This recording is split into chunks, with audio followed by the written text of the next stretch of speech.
আসসালামু আলাইকুম প্রিয় শ্রোতা, অডিও বুকস বাই বুক ব্যাংকে আপনাদেরকে আবারও স্বাগতম। পড়ছিলাম স্টিভ জবস। অধ্যায় 23, প্রত্যাবর্তন। সবকিছু ভেঙে পড়ে। 1988-তে নেক্সট কম্পিউটার উন্মুক্ত করা হলো, কিন্তু খুব একটা সুবিধা করতে পারলো না। প্রোডাক্টকে সফল করার সব স্ট্র্যাটেজি ব্যর্থ হলো। কম্পিউটার ম্যাগাজিনগুলোতে একের পর এক নেক্সট নিয়ে নেতিবাচক সব স্টোরি আসতে লাগলো। যারা পার্সোনাল কম্পিউটার থেকে সবচেয়ে ভালো ফিডব্যাক চায়, তাদের প্রথম পছন্দ নেক্সট কম্পিউটার হবে, এরকম চেষ্টাও করা হলো। কিন্তু সেসব কাস্টমাররা ততদিনে সান মাইক্রোসিস্টেমের দিকে ঝুঁকে পড়েছে। 1990-এ নেক্সটের লাভ $24 মিলিয়ন, আর সেই বছরেই সান মাইক্রোসিস্টেম এর লাভ হলো $2.5 বিলিয়ন। শেষে স্টিভ নিজের আদর্শের বাইরে গিয়ে কিছু করতে বাধ্য হলো। 1992 সালের জানুয়ারিতে সে নেক্সটের অপারেটিং সিস্টেম নেক্সট স্টেপ অন্য কম্পিউটারে ব্যবহার করার অনুমতি দিল। 1 বছর পর স্টিভ নেক্সটের হার্ডওয়্যার বানানো বন্ধ করার সিদ্ধান্ত নিল। ততদিনে পিক্সারও হার্ডওয়্যার বানানো বন্ধ হয়ে গেছে। সিদ্ধান্তটা অবশ্যই ওর জন্য কঠিন ছিল। সব জায়গায় ও পারফেক্ট জিনিসটা দিতে চাইতো, কিন্তু এই সিদ্ধান্তের মধ্যে দিয়ে ব্যাপারটা বন্ধ হয়ে গেল। তারপরেও আমরা যতটা ভাবছি, স্টিভের জন্য সিদ্ধান্তটা হয়তো আরো বেশি কঠিন ছিল, কারণ ফ্যাক্টরিতে দাঁড়িয়ে নিজের রোবটগুলোকে সেরা মেশিন বানাতে দেখা ছিল ওর সবচেয়ে প্রিয় কাজগুলোর একটা। হার্ডওয়্যার তৈরি বন্ধ হয়ে যাওয়ার সাথে সাথে এটাও বন্ধ হয়ে গেল। কিছুদিনের মধ্যে নতুন ফ্যামিলি আর ফিল্মের প্রতি তৈরি হওয়া নতুন ভালোবাসায় মেতে উঠল স্টিভ। কিন্তু তারপরেও খুব ভালো আর মানসম্মত কম্পিউটার ইন্ডাস্ট্রির জন্য সবসময় ওর মধ্যে একটা হাহাকার ছিল। 1995 এর শেষের দিকে এক সাক্ষাৎকারে স্টিভ বলেছে, কম্পিউটার ইন্ডাস্ট্রিতে নতুন উদ্ভাবনের পথ বন্ধ হয়ে গেছে। বিশ্রী রকম উদ্ভাবনী ক্ষমতা নিয়ে মাইক্রোসফট কম্পিউটার বাজারে রাজত্ব করছে। অ্যাপেল হারিয়ে গেছে। কম্পিউটার মার্কেট একটা অন্ধকার যুগে প্রবেশ করেছে। রেড হেয়ারিং এর এডিটর আর টনি পার্কিনসেক দেয়া এক ইন্টারভিউতে একই রকম কথা শোনা গেছে ওর মুখ থেকে। উইন্ডোজ জিতে গেছে, ম্যাক, ইউনেক্স, OS2 কে হারিয়ে দিয়েছে। তুলনামূলক খারাপ একটা প্রোডাক্টের জয় হয়েছে। অ্যাপেলের পতন। স্টিভ বের হয়ে আসার পর কিছুদিন অ্যাপেলের দিন বেশ ভালোই যাচ্ছিল। স্কালে স্বাভাবিকভাবেই নিজেকে জিনিয়াস ভাবতে শুরু করেছিল। 1987 সালে এক ঘোষণাপত্রে স্কালে লিখেছিল, জবসের অ্যাপেলকে একটা কনজিউমার প্রোডাক্ট কোম্পানি বানাতে চেয়েছিল। প্ল্যানটা নিঃসন্দেহে পাগলাটে। উঁচু দরের টেকনোলজি কখনো সুন্দর ডিজাইনের মোড়কে অল্প দামে বিক্রি করা সম্ভব নয়। আজ এই ঘোষণাপত্র পড়ে হয়তো নিজে অপ্রস্তুত হয়ে পড়ে স্কালে। পরে স্টিভ বলেছিল, স্কালে দুর্নীতিবাজ লোকজন আর খারাপ প্রোডাক্ট এনে অ্যাপেলকে ধ্বংস করছে। অ্যাপেলে কিছু লোক এখন শুধু টাকা বানানোয় ব্যস্ত, ভালো প্রোডাক্টের দিকে আগ্রহ নেই তাদের। মাইক্রোসফটের কাছে ম্যাকিন্টশ হার মেনেছিল ওই বেশি লাভ করতে চাওয়ার কারণে। দামটা আরেকটু কম করলেই ম্যাককে হারানো মাইক্রোসফটের জন্য অসম্ভব হতো। শুধু ভালো গ্রাফিক্যাল ইন্টারফেসকে পুঁজি করে আর কতদিন ব্যবসা করা সম্ভব? 1990-তে উইন্ডোজ 3 আসার পর কম্পিউটার মার্কেট মাইক্রোসফটের হাতে চলে যেতে শুরু করলো। এরপর 1995-এ আসলো সবচেয়ে ব্যবসা সফল অপারেটিং সিস্টেম উইন্ডোজ 95। ম্যাকিন্টশের বিক্রি প্রায় বন্ধই হয়ে গেল। এর ব্যাপারে স্টিভ বলেছে, এমনটাই হওয়ার কথা ছিল। আমি বের হয়ে আসার পর অ্যাপেলে নতুন কিছুই আসেনি, নতুন কিছুই তৈরি করতে পারেনি ওরা। ম্যাকেও তেমন উন্নতি আসেনি, ফলে মাইক্রোসফটের জন্য কাজটা আরো সহজ হয়ে গেছে। অ্যাপেলের কাজকর্মে ও কতটা বিরক্ত ছিল তা বোঝা গেল যখন ও স্ট্যানফোর্ড বিজনেস স্কুলের একটা ক্লাবে লেকচার দিতে গেল। এক ছাত্র ম্যাকিন্টশের কিবোর্ডের ওপর স্টিভের একটা অটোগ্রাফ চেয়েছিল। উত্তরে স্টিভ বলেছিল ও সিগনেচার করবে যদি কিবোর্ড থেকে কয়েকটা বাটন তুলে ফেলা হয়। ছেলেটার কোনো আপত্তি ছিল না। স্টিভ ওর গাড়ির চাবি দিয়ে 4টা কার্সের কি আর ফাংশন F1, F2 বাটনের সারি তুলে ফেললো। তারপর অটোগ্রাফ দিল। এর সবগুলো বাটন স্টিভ অ্যাপেল থেকে বেরিয়ে আসার পর যোগ করা হয়েছিল। 1995-এ হাইওয়েতে স্টিভের প্রিয় ছুটি কাটানোর জায়গা কেনা ভিলেজে গিয়েছিল। সমুদ্রের পাড়ে হাঁটতে হাঁটতে বন্ধু ল্যারি অ্যালিসন বলেছিল, আমি $3 বিলিয়ন ম্যানেজ করতে পারবো। অ্যাপেল কম্পিউটার কিনে নেব, তোমাকে 25% দেব, আর বিনিময়ে তোমাকে অ্যাপেলের সিইও হতে হবে। অ্যাপেলের হারানো অতীত ফিরিয়ে আনতে খুব একটা কষ্ট হবে না আমাদের। উত্তরে স্টিভ বলল, দেখো ল্যারি, সবাই কি ভাবে জানি না, কিন্তু আমি জানি আমি প্রতিশোধ পরায়ণ মানুষ নই। ওরা নিজেরা যদি ফিরতে বলতো, তাহলে হয়তো আমি খুশি মনে ফিরে যেতাম। 1993 সালে স্কালেকে সরিয়ে অ্যাপেলের ইউরোপীয় অপারেশন প্রধান মাইকেল স্পিন্ডলারকে নতুন সিইও নিয়োগ দেওয়া হলো। স্পিন্ডলার সান IBM হিউলেট প্যাকার্ডের কাছে কোম্পানি বিক্রি করার চেষ্টা করে ব্যর্থ হলো। 1996 সালে মার্কেটে অ্যাপেলের শেয়ার 4% নেমে গেল। একই বছরের ফেব্রুয়ারিতে স্পিন্ডলারকে সরিয়ে গিল অ্যামেলিও হলো অ্যাপেলের নতুন সিইও। অ্যামেলিও এর আগে ন্যাশনাল সেমিকন্ডাক্টরের সিইও ছিল। অ্যাপেলে তার প্রথম বছরে অ্যাপেল 1 বিলিয়ন মূলধন হারালো। 1991 সালে দাম ছিল $91। সেই স্টকের দাম $14 নেমে এলো। অ্যামেলিও আর স্টিভের সম্পর্কটাও মধুর ছিল না।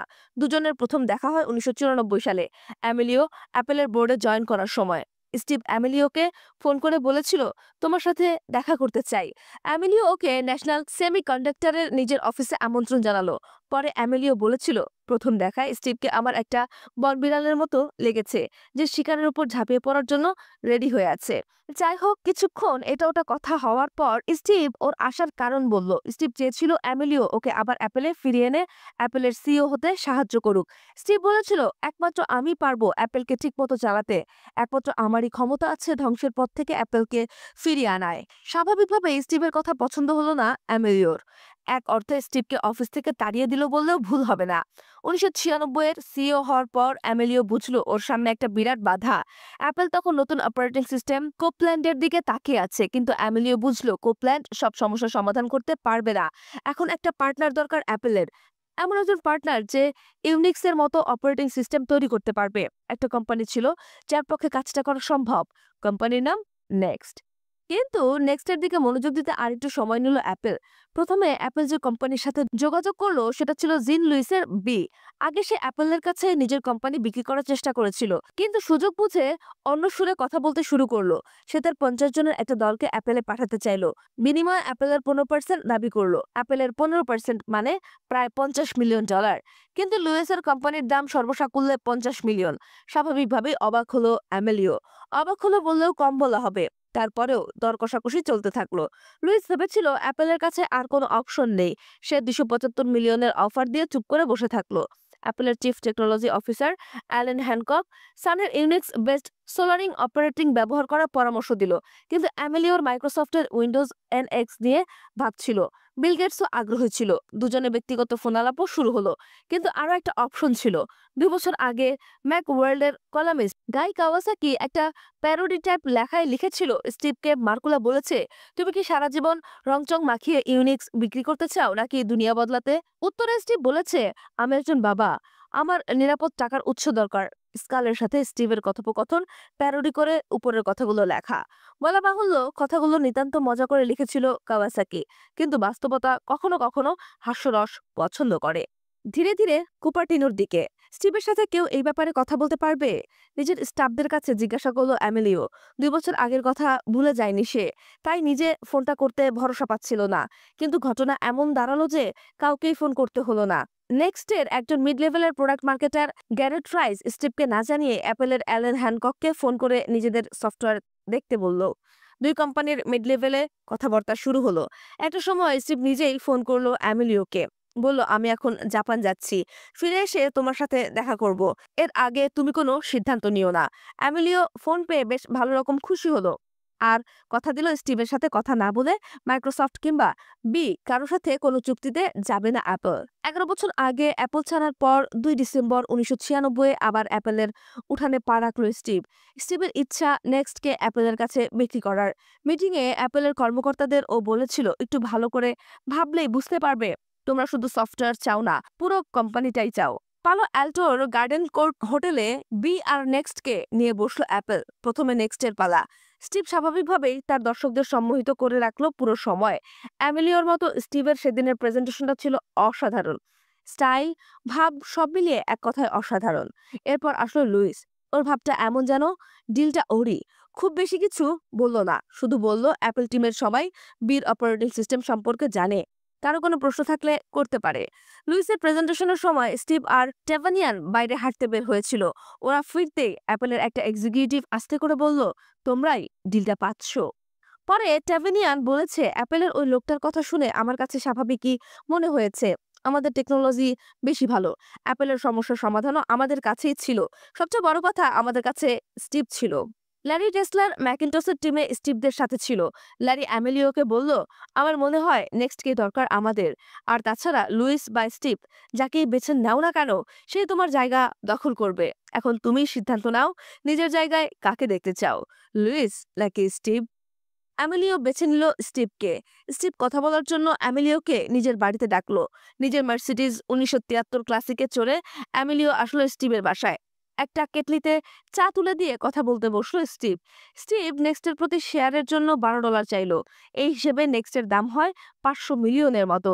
অ্যামেলিও হাঁকালো $10, তাতে দামটা দাঁড়ালো 400 মিলিয়নের কিছু উপরে। স্টিভের কাছে একটু কম মনে হলেও আর না করলো না, কিন্তু সে পুরো টাকাটা ক্যাশে চাইলো। অ্যামেলিও স্টক হিসেবে দিতে চাইলো। ফাইনালি দুজনে একটু নড়েচড়ে ঠিক হলো 120 মিলিয়ন ক্যাশ, সাথে বাকিটা স্টক হিসেবে দেওয়া হবে। যাই হোক, তাদের কথাবার্তা শেষ হতে হতে লরেন বাচ্চাদের নিয়ে ফিরে আসলো। সবাই মিলে হালকা পারিবারিক আনন্দপূর্ণ সময় কাটিয়ে বিদায় নিল অ্যামেলিও। ততক্ষণে স্টিভ অ্যামেলিও বন্ধু হয়ে উঠেছিল। অ্যামেলিও বলেছে ওকে সত্যি জনম জনমের বন্ধু মনে হচ্ছিল তখন। আর তারপর স্টিভের ষড়যন্ত্রে যখন তাকে অ্যাপল থেকে সরিয়ে দেওয়া হলো, তখনকার কথা মনে করে অ্যামেলিও বলেছে স্টিভ জবস সত্যি জটিল ধরনের ব্যক্তিত্ব। অবশ্য ষড়যন্ত্র কথাটা অ্যামেলিওর দৃষ্টিকোণ থেকে এসেছে।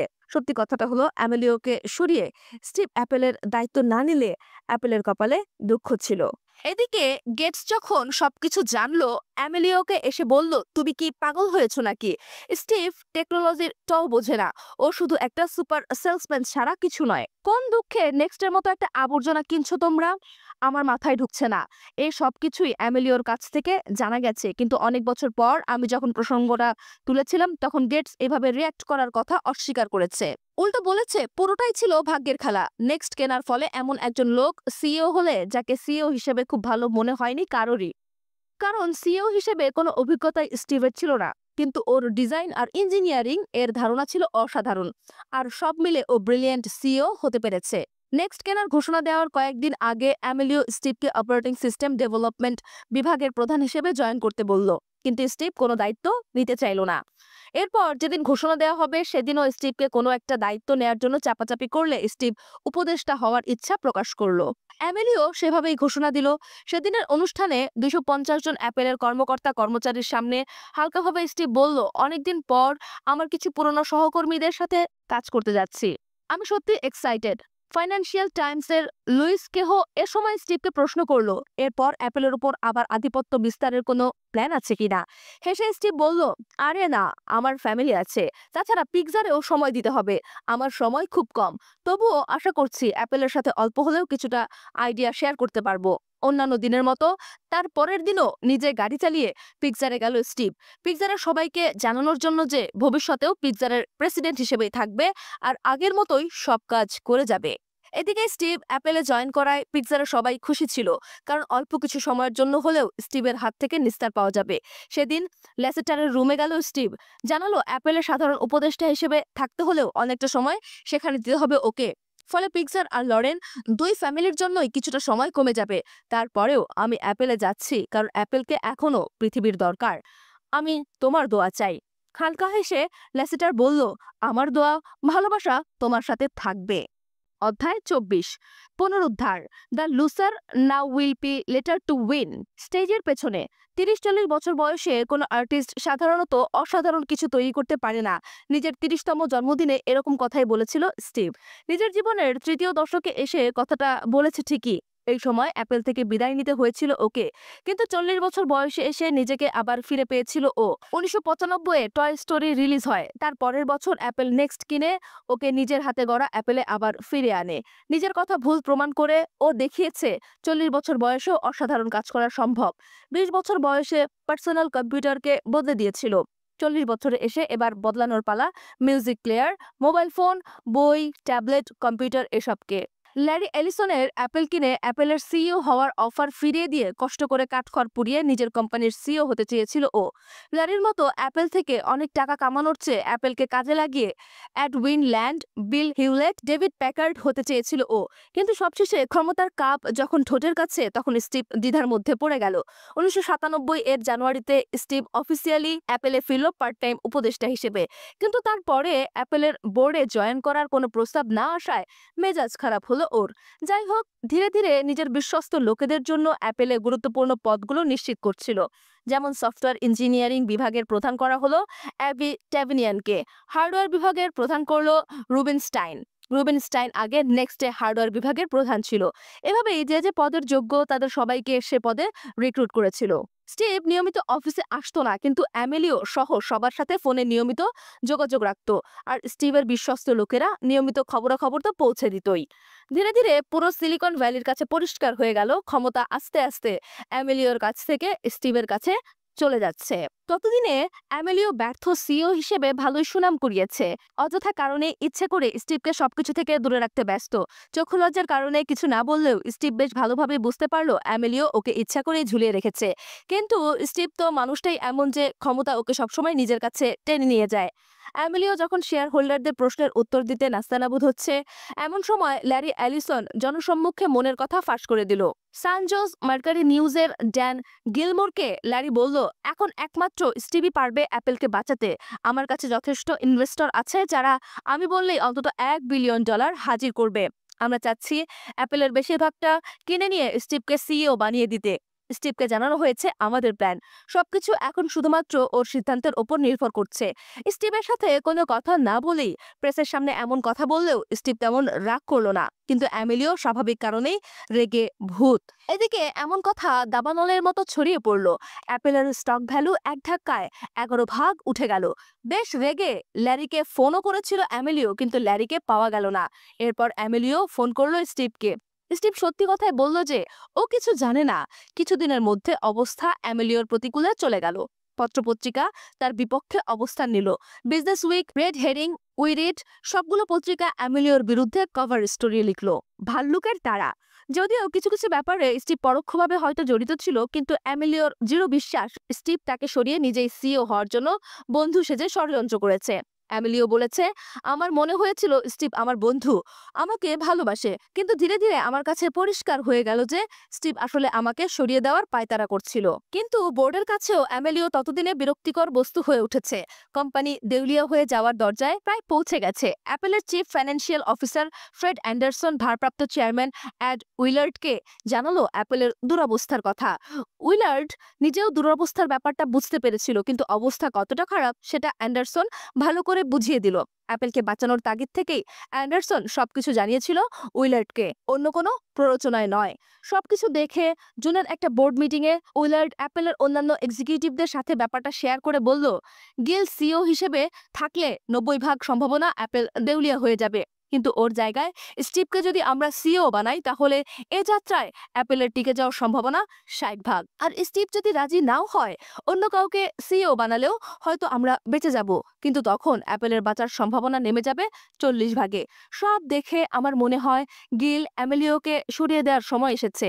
ওই মিটিংয়ে স্টিভ ছিল না, আর কথাগুলো আলোচনা করার সময় অ্যামেলিও মিটিংয়ের বাইরে ছিল। এরপর উইলার্ড স্টিভকে ফোন করলো, জানালো যে বোর্ড অ্যামেলিওকে সরিয়ে দেওয়ার সিদ্ধান্ত নিয়েছে, আর সবাই চায় স্টিভ সিইও হিসেবে অ্যাপেলে জয়েন করুক। কিন্তু স্টিভ না বলল, সে উপদেষ্টা হিসেবেই থাকতে চাইলো, তবে বোর্ডের সদস্য হতে আপত্তি নেই ওর। উইলার তাকে অন্তত অ্যাক্টিং সিইও হিসেবে থাকার জন্য অনুরোধ করলো, কিন্তু তাতেও না করলো স্টিভ। এখন প্রশ্ন হলো, রাজত্ব ফিরে পাওয়ার এত বড় সুযোগ কেন ছেড়ে দিল স্টিভ? ও তো সবসময় অ্যাপেলকে নিজের মতো চালাতে চেয়েছে। সবকিছু যখন ওর অনুকূলে, তখন এরকম পিঠ টান দেওয়ার মানে কি? আমি সরাসরি এই ব্যাপারে প্রশ্ন করেছিলাম ওকে। উত্তরে ও বলেছিল, পিকজারে সিইও হিসেবে থাকতেই ভালো লাগছিল আমার। কেউ একই সময়ে 2 কোম্পানির সিইও হয়েছে এমনটা কোনোদিন শোনেনি ও। এই ব্যাপারে আইন কি বলে সেই সম্পর্কেও কোনো ধারণা ছিল না আমার। আর আমার নিজের একটা গোছানো সংসার ছিল, পরিবারের সাথে সময় কাটাতে সবসময় ভালো লাগতো আমার। পিকজার ছাড়ার কোনো ইচ্ছা ছিল না আমার, আর এরপরেও অ্যাপেলের সাথে থাকতে হলে পরিবারের জন্য সময়টা কমে যেত আমার। অ্যাপেলের অবস্থা তখন অনেক খারাপ ছিল। ওই অবস্থায় দায়িত্ব নিলে আরো বেশি সময় দিতে হতো আমার। আমি আমার সাজানো জীবন নিয়েই খুশি ছিলাম, নতুন করে ঝামেলায় জড়াতে চাইনি। কিন্তু আমি অ্যাপেলকে তৈরি করেছি, আমি বসে বসে এর ধ্বংস দেখতে পারি না। তাই সিদ্ধান্ত নিলাম নিজের অবস্থান ঠিক রেখে যথাসম্ভব হেল্প করার চেষ্টা করব অ্যাপেলকে। কিন্তু স্টিভের এই বকবক কতটা বিশ্বাসযোগ্য? এমন তো না ও খুব ভালো একজন বাবা বা খুব ভালো একজন স্বামী। ওর কাজই সবসময় ওর কাছে বেশি গুরুত্বপূর্ণ ছিল। আর সবকিছুর ওপর নিয়ন্ত্রণ চাওয়া ওর চারিত্রিক বৈশিষ্ট্যের মধ্যে পড়ে। তাহলে কেন এরকম ভালো মানুষই দেখাচ্ছিল ও? তাহলে কি ও ব্যর্থতায় ভয় পাচ্ছিল? ফ্রেড অ্যান্ডারসনের কিন্তু সেরকম মনে হয়। ফ্রেডের ভাষায় আমার মনে হয় অ্যাপেলের একটা ভালো অবস্থানে আসার অপেক্ষা করছিল স্টিভ। এমন একটা সময় ক্ষমতা নিতে চাচ্ছিল যখন অ্যাপেলকে বাঁচানোর তুলনামূলকভাবে সহজ হয়ে যাবে। যাই হোক, এদিকে উইলার্ড সহ বোর্ডের সবাই অ্যামেলিওকে সরিয়ে দেওয়ার সিদ্ধান্ত নিল। উইলার্ড নিজেই ফোন করলো অ্যামেলিওকে। গিল, বোর্ড তোমাকে সিও পদ থেকে সরিয়ে দেওয়ার সিদ্ধান্ত নিয়েছে। অ্যামেলিও প্রতিবাদ করে বলল, আমি তো কোম্পানিকে ভালো একটা অবস্থানে নিয়ে আসার জন্য 3 বছরের সময় চেয়েছিলাম। এখনো তো অর্ধেক সময় পার হয়নি। উত্তরে উইলার্ড বলল, দেখো গিল, এই ব্যাপারে আর কোনো আলোচনা করার মতো অবস্থা এখন অ্যাপেলের নেই। কথার মধ্যে স্টিভ প্রসঙ্গ আসলো। উইলার সহজেই স্বীকার করলো যে এই ব্যাপারে স্টিভের সাথেও আলোচনা হয়েছে। শুনে রেগে অ্যামিলিও বলল, স্টিভ তো বোর্ডের মেম্বার না, ওর সাথে আলোচনা করে সরানোটা মোটেও সমীচীন নয়। কিন্তু উইলার্ড নিজের কথা বলে গেল, জানালো সিদ্ধান্তের ব্যাপারে স্টিভের কোনো রকম প্ররোচনা ছিল না। সেই সন্ধ্যায় স্টিভের কাছ থেকেও ফোন পেল অ্যামেলিও। ফোনে স্টিভ বলল, আজ উইলার্ডের সাথে কথা হয়েছে আমার। বোর্ড তোমাকে সরিয়ে দেওয়ার সিদ্ধান্ত নিয়েছে। এখনই এইরকম একটা ডিসিশনে আমি নিজেও খানিকটা অবাক হয়েছি। তবে এই ব্যাপারে এখন আমাকে হাত পা গুটিয়ে বসে থাকতে হচ্ছে বলে সত্যিই খারাপ লাগছে। অ্যামেলিও এতটাই বিস্মিত হলো যে খুব বেশি কিছু বলতে পারল না। স্টিভ আরো বলেছিল, আমি সবসময় তোমাকে বন্ধু ভেবে এসেছি, সম্মানের জায়গায় রেখেছি। এই বন্ধুত্ব আর ভালোবাসা আমার পক্ষ থেকে সবসময় অটুট থাকবে। ফোন রেখে অ্যামেলিওর পাশে বসা স্ত্রীকে সব বলে শেষে বলল, স্টিভকে আমি অনেক চেষ্টা করেও অপছন্দ করতে পারছি না, আবার বিশ্বাসও করতে পারছি না। এদিকে ওজনিয়া খবর শুনে বেশ খুশি। ঠিক এই মুহূর্তে আমাদের স্টিভকেই দরকার। যে যাই বলুক, স্টিভ জাদু জানে। এবারও জাদু বলে আবার অ্যাপেলের সুদিন ফিরিয়ে আনবে। এর পরের মঙ্গলবারে অ্যাপেলের সবাইকে অডিটোরিয়ামে ডেকে পাঠানো হলো। সবার আগে বিদায়ী সিও গিল অ্যামেলিও সবাইকে বিদায় জানালো। তারপর কিছুক্ষণ কথা বলল মধ্যবর্তীকালীন সিও ফ্রেড অ্যান্ডারসন। সবার শেষে ডাকা হলো স্টিভকে। সেদিন স্টিভের বক্তৃতা শুনে অনেকেরই মনে হয়েছিল শুধু উপদেষ্টা হিসেবে বসে থাকবে না ও, কাল হোক বা পরশু অ্যাপেলের সিইও হবে স্টিভ জবস। কিছুদিনের মধ্যে ও অ্যাপেলের দিকে বেশ ভালোভাবে মনোনিবেশ করলো। প্রথমে যেটা থামানো দরকার বলে মনে হলো সেটা হলো অ্যাপেল থেকে উচ্চপদস্থ কর্মকর্তাদের চলে যাওয়াটা। আর সেটা করার জন্য শেয়ার অপশনের দাম নতুন করে ঠিক করা একটা উপায় হতে পারে। কিন্তু ততদিনে সেগুলোর দাম এত কমে গেছে যে আর কমানো মোটেও উচিত না। কিন্তু স্টিভ কমানোরই সিদ্ধান্ত নিল। বৃহস্পতিবার বোর্ড মিটিং ডাকা হলো। মিটিংয়ে নিজের প্ল্যানটা সবাইকে জানালো স্টিভ। স্বাভাবিকভাবেই কেউই একমত হতে পারলো না। এমনকি সেই উলার্ড যে এতদিন স্টিভকে সাপোর্ট দিয়ে এসেছে সেও দ্বিমত পোষণ করলো। স্টিভ শুধু বলল, তোমরা আমাকে অ্যাপেলে ফিরিয়ে এনেছো অ্যাপেলকে বিপদের হাত থেকে উদ্ধার করার জন্য। আমি সেটাই করছি। আর কাজটা সফলভাবে করার জন্য এরকম অনেক পাগলাটে ধরনের কাজ খুব ভালোভাবে করতে হবে আমাকে। এখনই যদি তোমাদের খারাপ লাগে তাহলে তোমরা অ্যাপেল নিয়ে থাকো। রবিবার থেকে আমি আর আসছি না। সেদিন বিকেলে উইলার্ড স্টিভকে ফোন করলো। বলল, আমরা তোমার সিদ্ধান্ত মেনে নিচ্ছি, কিন্তু সবাই খুব একটা খুশি নয় তোমার উপর, কারণ অনেকেরই মনে হচ্ছে তুমি তাদের মাথায় বন্দুক ঠেকিয়ে কাজটা করিয়ে নিচ্ছ। স্টিভ এর কিছুদিন পর বলল, কোম্পানির অবস্থা খুব খারাপ। কোম্পানির বোর্ডও একদম অকাজের, আর বোর্ড ঠিক করার সময়ও আমাদের নেই। আমি চাই বোর্ডকে নতুন করে সাজাতে, আর এর জন্য তোমাদের সবাইকে ইস্তফা দিতে হবে। খুবই অদ্ভুতপূর্ণ, আশ্চর্যজনক প্রস্তাব নিঃসন্দেহে। স্টিভের মতো পার্ট টাইম অ্যাডভাইজারের কথায় কোম্পানির বোর্ডের সবাই কেন ইস্তফা দেবে? কোম্পানির ওপর স্টিভের প্রভাব এত বেশি থাকার তো কথা নয়, কিন্তু কোম্পানির ওপর আসলেই অনেক প্রভাব ছিল স্টিভের। আর তাছাড়া ওই সময়টাতে অনেকেই চাইছিল অ্যাপেল ছাড়তে, আর তারা প্রথম সুযোগেই স্টিভের প্রস্তাব লুফে নিল। উইলার্ডের অন্তত তাই মনে হয়েছে।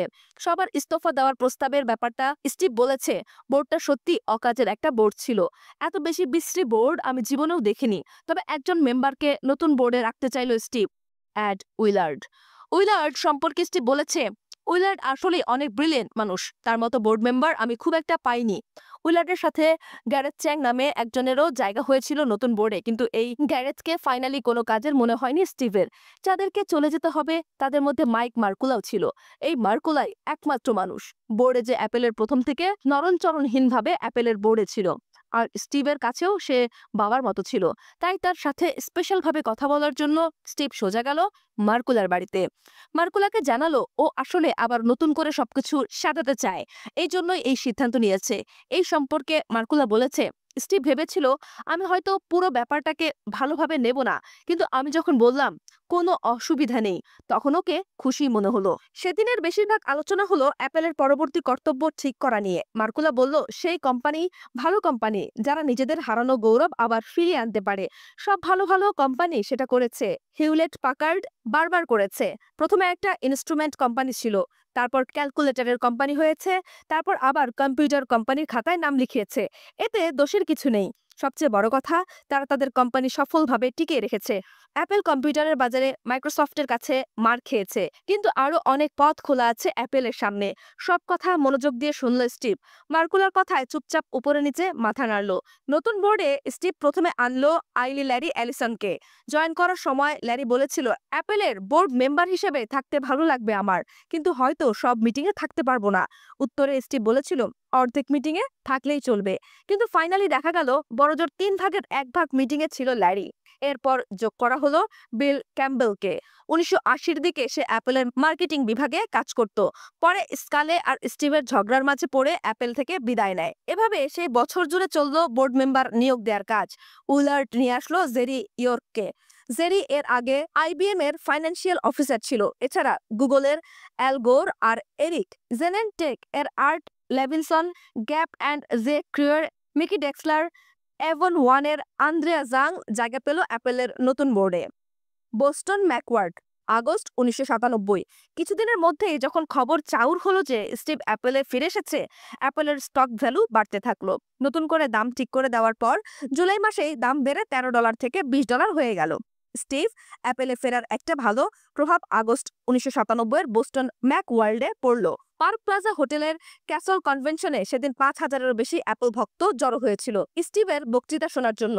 পুরো জায়গায় স্টিভ স্টিভ স্টিভ রবে মুখরিত। কোনো রকস্টারের জন্য ওইভাবে দর্শক চিৎকার করলে রকস্টারও খুশি হয়ে যাবে। স্ক্রিনে যখন স্টিভের 1984 সালের একটা ছবি ভেসে উঠল, চিৎকারের দমকে আর একবার কেঁপে উঠল পুরো জায়গাটা। উপস্থাপক নাম ঘোষণা করার পর স্টিভ স্টেজে উঠল, বলল, আমি স্টিভ জবস, পিক্সারের চেয়ারম্যান ও সিইও, আর অ্যাপেলের সুদিন ফেরানোর জন্য যারা কাজ করছে তাদের একজন।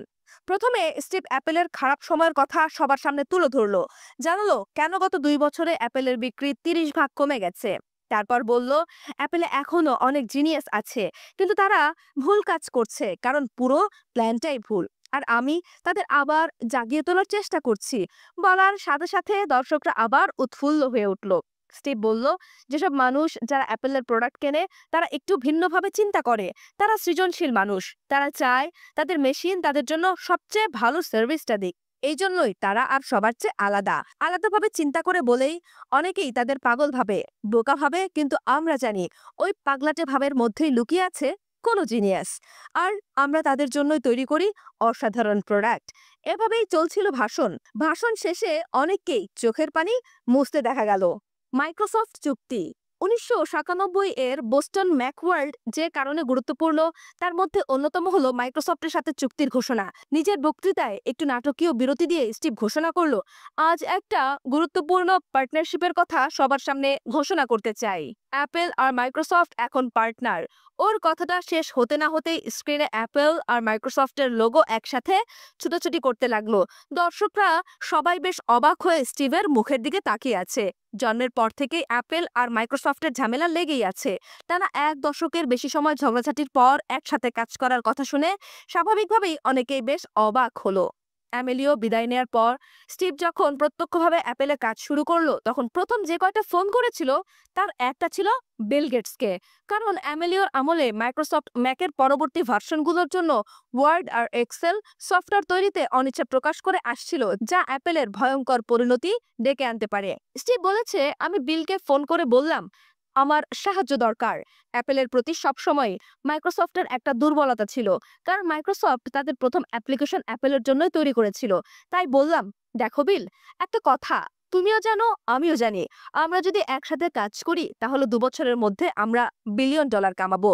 তাতে আমাদের দুজনেরই লাভ। কিন্তু আমরা যদি এভাবে কামড়াকামড়ি করতে থাকি তাহলে অ্যাপেলের ধ্বংস নিশ্চিত। কিন্তু তোমার কোনো লাভ নেই, বরং ক্ষতি। তার চেয়ে চলো একসাথে কাজ করি। আমি চাই তুমি ম্যাকের জন্য সফটওয়্যার তৈরি করতে থাকো আর অ্যাপেলে একটা ইনভেস্ট করো। পরে আমি বিল গেটসকে এ ব্যাপারে জিজ্ঞাসা করেছিলাম, সেও কথাগুলোর সত্যতা স্বীকার করেছে। কথাবার্তা খুব কম সময় চললেও চুক্তি কনফার্ম হয় বোস্টন ম্যাকওয়ার্ল্ডে স্টিভের বক্তৃতার কিছুক্ষণ আগে। নিজের বক্তৃতায় স্টিভ সবাইকে জানালো মাইক্রোসফট অ্যাপেলে $150 মিলিয়ন ইনভেস্ট করবে। তারপর বলল, আজ আমাদের সাথে স্যাটেলাইটের মাধ্যমে কথা বলবে মাইক্রোসফটের প্রাণপুরুষ বিল গেটস। ওর কথা শেষ হতে না হতেই স্ক্রিনে গেটসের ছবি ভেসে উঠল। নিজের মাইক্রোসফট হেডকোয়ার্টারের অফিসে বসে গেটস বলল, জীবনে আমি যত এক্সাইটিং কাজ করেছি তার মধ্যে অন্যতম হলো স্টিভের সাথে ম্যাকিনটসের জন্য কাজ করা। এজন্য আমি গর্বিত। এখন মাইক্রোসফট অ্যাপেলের জন্য স্পেশালভাবে মাইক্রোসফট অফিস এর মতো কিছু সফটওয়্যার তৈরি করবে, যেগুলো উইন্ডোজ প্ল্যাটফর্মে তৈরি সফটওয়্যারগুলোর চেয়েও অ্যাডভান্স হবে। মাইক্রোসফটের এই ঘোষণা আর অ্যাপেলে স্টিভের পুরোপুরি ফিরে আসা অ্যাপেলের স্টক ভ্যালুতে ভালো প্রভাব ফেলল। দিনের শেষে দাম 33% বা $6.56 বেড়ে $26.31 এসে থামলো। মানে একদিনে অ্যাপেলের মূলধনের যোগ হলো $830 মিলিয়ন। অন্য কথায়, কবর থেকে উঠে আসে আসল অ্যাপেল। অধ্যায় 25, think different. ICO Jobs. Here's to the crazy ones. 1984 বিজ্ঞাপনটা ম্যাকিনটসের জন্য তৈরি করেছিল লি ব্লু। একদিন লি গাড়ি চালিয়ে লস অ্যাঞ্জেলসের দিকে যাচ্ছিল। এমন সময় লির গাড়ির ফোন বেজে উঠল, স্টিভের ফোন। হাই লি, আমি স্টিভ। একবার অ্যাপেলের অফিসে আসতে পারবে? 1997 এর জুলাইয়ের প্রথম দিকের ঘটনা। অ্যাপেল তখন বিজ্ঞাপনের জন্য নতুন একটা এজেন্সি খুঁজছে। ববডো, আর্নল্ড ওয়ার্ল্ড ওয়াইডের মতো কোম্পানি নিজেদের কাজ দেখালো, কিন্তু স্টিভের পছন্দ হচ্ছিল না। তো স্বাভাবিকভাবেই ও লি ও তার এজেন্সিকে চাচ্ছিল। লি রাজি হলো। স্টিভ বলেছে, একটা ব্যাপার পরিষ্কার যে আমরা অ্যাপেলকে যতটা ভালোবাসি লি নিজেও তার চেয়ে কম ভালোবাসে না। এজন্যই ওর মাথা থেকে থিঙ্ক ডিফারেন্টের মতো আইডিয়া এসেছিল। অন্য এজেন্সিগুলো যা দেখিয়েছিল, লিড আইডিয়াটা তার চেয়ে অন্তত 10 গুণ বেশি ভালো ছিল। আমাদের প্রমাণ করা দরকার ছিল অ্যাপেল এখনো অ্যাপেলই আছে, আর এটা প্রমাণ করার জন্য আমাদের স্পেশাল কিছু করার দরকার ছিল। আর লি সেটা খুব ভালোভাবে বুঝেছিল। আমি যতবারই ওর থিঙ্ক ডিফারেন্ট নিয়ে ভাবি ততবারই শিহরিত হই। ও সত্যিই ভালোবাসতো অ্যাপেলকে। স্টিভ আর লি দুজনেই বিশ্বাস করত অ্যাপেল পৃথিবীর সবচেয়ে ভালো ব্র্যান্ডগুলোর একটি। আর এই বিশ্বাস ইমেজকে আবার জীবন্ত করে তুলতে হলে খালি প্রোডাক্টের ফিচার নিয়ে বিজ্ঞাপন করলে হবে না, একটা ব্র্যান্ড ইমেজ ক্যাম্পেইন দরকার। লি এমন কিছু চাইলো না যাতে দেখানো হবে না যে কম্পিউটার কি করতে পারে, দেখানো হবে সৃজনশীল মানুষ কম্পিউটার দিয়ে কি করতে পারে। জবস বলেছে, প্রসেসরের স্পিড মেমোরি নিয়ে না, এখানে কাজ হয়েছে ক্রিয়েটিভিটি নিয়ে। আমরা দেখাতে চেয়েছি ক্রিয়েটিভরা কম্পিউটারের সাহায্য পেলে কি করতে পারে। লি আর তার টিম কাজটা সেই সব পাগলদের জন্য করেছিল যারা অন্যরকম ভাবে চিন্তা করে। প্রথমে crazy, we are never gonna survive unless we get a little crazy গানের সাথে একটা ভিডিও তৈরি করলো, কিন্তু ফাইনালি গানের সত্ত্ব কেনা গেল না। তারপর রবিন উইলিয়ামসের ডেড পয়েটস সোসাইটি থেকে দ্য রোড নট টেকেন নিয়ে দেখলো, কিন্তু কাজ হলো না। শেষে মনে হলো নিজেদের টেক্সট নিজেদেরই লিখতে হবে। শুরু হলো here's to the crazy ones এর কাজ। স্টিভের সাবধানী চোখের সামনে অনেক সাবধানে তৈরি করা হলো স্পিচ। অনেকটা এইরকম কথা স্টিভ বলেছে বোস্টন ম্যাকওয়ার্ল্ডে। এখানেও কয়েকটা কথা স্টিভ নিজে ঢুকিয়েছে। তার মধ্যে they push the human race forward একটা। গ্রামার নিয়ে কেউ কেউ আপত্তি জানাচ্ছিল, কারণ থিঙ্ক যদি ভার্ব হয় তাহলে ডিফারেন্টকে অবশ্যই অ্যাডভার্ব হতে হবে। কিন্তু স্টিভ সব নাকচ করে দিয়ে থিঙ্ক ডিফারেন্টই রাখলো। বিজ্ঞাপনের কথাগুলো বলার জন্য লি আর স্টিভ দুজনেই প্রথমে রবিন উইলিয়ামকে চেয়েছিল, কিন্তু অনেক চেষ্টা করেও উইলিয়ামসের সাথে যোগাযোগ করতে না পেরে টম হ্যাঙ্কসের কথা ভাবলো ওরা। এ সময় ফান্ড রাইজিং ডিনারে এসেছিল বিল ক্লিন্টন। স্টিভ ক্লিন্টনকে পাশে টেনে বলল হ্যাঙ্কসকে ফোন দিয়ে বিজ্ঞাপনটাতে কণ্ঠ দেওয়ার অনুরোধ করতে। ক্লিন্টন স্বাভাবিকভাবেই না করে দিল। ফাইনালি কণ্ঠ দিল রিচার্ড ড্রেফুস। টেলিভিশনের বিজ্ঞাপন বাদ দিয়েও একটা প্রিন্ট ক্যাম্পেইনের আয়োজন করা হলো। পত্রিকায় সিরিজ বিজ্ঞাপনগুলোর প্রতিটিতে আইকনিক লোকজনের সাদা কালো পেট্রোলের কোনায় অ্যাপেলের লোগোর নিচে লেখা থাকতো থিঙ্ক ডিফারেন্ট। ছবিগুলোতে সব সুপরিচিত মুখ ছিল। তাদের মধ্যে ছিল Einstein, Gandhi, Lennon, Dylan, Picasso, Edison, Chaplin এরা। এছাড়াও ছিল Martha Graham, Ansel Adams, Maria Callas, James Watson প্রমুখের ছবি। এরা সবাই স্টিভের রিয়েল লাইফ হিরো। সবাই একটু অন্যরকম কিছু চিন্তায় বারবার নিজেদেরই বিপন্ন করেছে। রিচার্ডের গলায় কথাগুলো ভালোই শোনালো, কিন্তু লির মাথায় হঠাৎ একটা আইডিয়া আসলো। স্টিভকে বলল, এর প্রতিটা কথায় তুমি বিশ্বাস করো। তুমি যদি কণ্ঠ দাও তাহলেও কিন্তু খারাপ হয় না। স্টিভ কয়েকদিনের চেষ্টায় কাজটা করেও ফেললো। সবাই পছন্দও করলো। ঠিক করা হলো কণ্ঠটা কার বলা হবে না। দর্শকরা যখন নিজে আবিষ্কার করবে কণ্ঠটা স্টিভের, তখন ভালো একটা সেন্সেশন তৈরি হতে পারে। কিন্তু যেদিন রিলিজ করা হবে সেদিন স্টিভ কনফিউজড হয়ে পড়লো। সে রাতের জন্য দুটো বিজ্ঞাপনই দেখতে বলল। পরের দিন এয়ারে যাওয়ার আগে ফাইনালি সিদ্ধান্ত জানাবে ও। তাতে এক রাত সময় আরো বেশি পাবে ভাবার জন্য। পরদিন স্টিভ রিচার্ডের ভাষণটার প্রচার করার সিদ্ধান্ত দিল। লির জিজ্ঞাসু চোখের সামনে পড়ে বলল, আমার গলা শুনলে সবার মনে হতে পারে কথাগুলো শুধুই আমার, কিন্তু কথাগুলো তো আসলে অ্যাপেলের। 1984 ও থিঙ্ক ডিফারেন্ট, এই বিজ্ঞাপনগুলো আসলে স্টিভের বিপ্লবী মনের পরিচয়ও। এইরকম মনে করে স্টিভের অনেক সহকর্মী। খুব বেশি বিজনেস লিডার তার ব্র্যান্ডকে গান্ধী, পিকাসো, দালাই লামাদের মতো মানুষকে দিয়ে প্রমোট করেনি। খুব বেশি কথাটার জায়গায় কেউ না লিখলে ভুল হয় না। ল্যারি এলিসন বলেছে, স্টিভ টেক ইন্ডাস্ট্রির সাথে লাইফস্টাইল ব্র্যান্ডের একটা সম্পর্ক তৈরি করে দিয়েছে। পোর্শে, ফেরারি, ল্যাম্বরগিনি গাড়ির মালিক হলে লোকে যেমন গর্ব করে, অ্যাপেলের প্রোডাক্টের ক্ষেত্রেও তাই। আইসিইও থিঙ্ক ডিফারেন্টের কাজ শেষ করার পর স্টিভ অ্যাপেলে ওর অবস্থা নিয়েও অন্যরকম করে ভাবতে শুরু করলো। ওর মনে হলো কোম্পানি যখন ও চালাচ্ছে তখন অফিসিয়ালি নয় কেন, এমিলিও বিদায় নেওয়ার পর থেকে নামে মাত্র সিইও হয়ে বসে আছে ফ্রেড অ্যান্ডারসন, আর পার্ট টাইম উপদেষ্টা হয়ে ও অ্যাপেল চালাচ্ছে। তার চেয়ে ওর পদের একটা নাম দেয়া হোক। 1997 এর সেপ্টেম্বরের 17 তারিখে স্টিভ আইসিইও হিসেবে দায়িত্ব নিল। কোনো চুক্তি বা বেতন ছাড়াই আইসিইও হিসেবে কাজ শুরু হলো স্টিভের। নিজের নতুন পদ আর নতুন সফল বিজ্ঞাপনের জন্য পরের সপ্তাহে অ্যাপেলের ওপর লেভেলের স্টাফ আর ম্যানেজারদের নিয়ে ছোট্ট একটা পার্টির আয়োজন করলো স্টিভ। বেশ কিছুদিন অ্যাপেলের জন্য নতুন সিইও খুঁজে বেড়ালো স্টিভ আর ওর বোর্ড। কোডাক এর জর্জ এমসি ফিশার, আইবিএম এর স্যাম পালামসানো, সান মাইক্রোসিস্টেমস এর অ্যাড জেন্ডার, অনেকের সাথে যোগাযোগ করা হলো, কিন্তু কেউ সাড়া দিল না। স্টিভ বলেছে, 4 মাস ধরে আমরা অ্যাপেলের জন্য নতুন সিইও খুঁজলাম, একটা রিক্রুটিং এজেন্সির সাহায্যও নিলাম, কিন্তু যোগ্য কাউকে পাওয়া গেল না। আর যারা যোগ্য তারা আসতে চাইলো না। আসলে অ্যাপেলের টালমাটাল অবস্থায় কেউ হয়তো দায়িত্ব নেওয়ার সাহস পাচ্ছিল না, তাই আমাকেই থেকে যেতে হলো।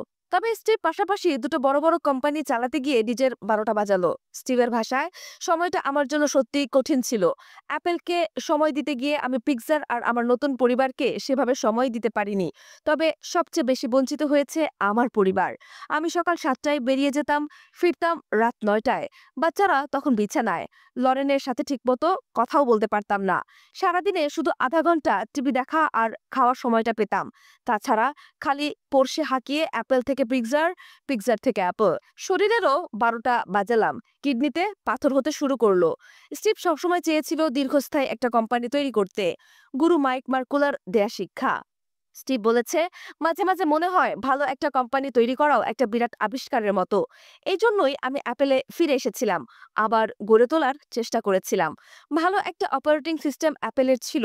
সবসময় যে বিতর্ক সৃষ্টি করেছে সেটা হলো অন্যান্য কম্পিউটারে অ্যাপেলের সফটওয়্যার ব্যবহারের অনুমতি দেওয়া উচিত কিনা। ওজনিয়াক সবসময়ই লাইসেন্স দেওয়ার পক্ষে ছিল। অ্যাপেলের শুরুর দিকেই ওজ বলেছিল, আমাদের কাছে সবচেয়ে ভালো অপারেটিং সিস্টেম আছে, কিন্তু ব্যবহার করতে হলে একজন ব্যবহারকারীকে অনেকগুলো টাকা দিয়ে হার্ডওয়্যার সহ কিনে ব্যবহার করতে হয়। কিন্তু আমার কাছে মনে হয় আমাদের উচিত অপারেটিং সিস্টেমের একটা দাম ঠিক করে অন্যান্য মেশিনের জন্য লাইসেন্স দেয়া। মাইক্রোসফটের অপারেটিং সিস্টেমের লাইসেন্স দিয়ে বিল গেটস কারি কারি টাকা কামাতে শুরু করেছিল। তারও সাজেশন হলো অ্যাপেলের উচিত অপারেটিং সিস্টেম সহ অ্যাপেলের কিছু কিছু সফটওয়্যার অন্য কম্পিউটারে ব্যবহার উপযোগী করে বাজারজাত করা। এতে মাইক্রোসফটের কিছু কাস্টমার হাতছাড়া হয়ে যাবে, কিন্তু তাতে কোনো অসুবিধা নেই তার। যাই হোক, 1994 পর্যন্ত অ্যাপল ম্যাকিন্টসের অপারেটিং সিস্টেমের লাইসেন্স কাউকে দেয়নি। কিন্তু 1994 এর দিকে মাইকেল স্পিন্ডলার সিইও হয়ে পাওয়ার কম্পিউটিং, এভি রেডিওস নামে দুটো কোম্পানিকে ম্যাকিন্টসের ক্লোন তৈরির লাইসেন্স দেয়।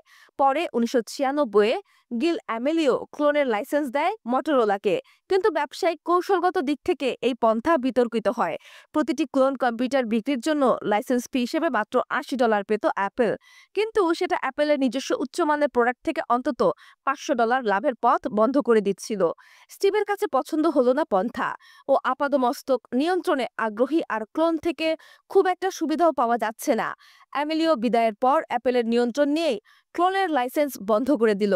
ম্যাকের অপারেটিং সিস্টেমের নতুন ভার্সন আসে জুলাই 1997-এ।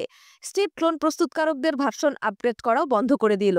এই সম্পর্কে স্টিভের ভাষ্য হলো, আলতুফালতু হার্ডওয়্যারে আমাদের উচ্চমানের সফটওয়্যার ব্যবহার করা হলে অ্যাপেলের প্রতি একটা নেতিবাচক দৃষ্টিভঙ্গি তৈরি হবে মানুষের। প্রোডাক্ট লাই রিভিউ। স্টিভের সফলতার অন্যতম প্রধান কারণ ওর কোনো কিছুতে মনোনিবেশ করার ক্ষমতা। ও যখন কোনো কিছুতে ঢোকে তখন সেটা নিয়েই মেতে থাকে। স্টিভ বলেছে, কোনটা করা উচিত জানা যেমন গুরুত্বপূর্ণ, কোনটা করা উচিত না এটা জানাও সমান গুরুত্বপূর্ণ।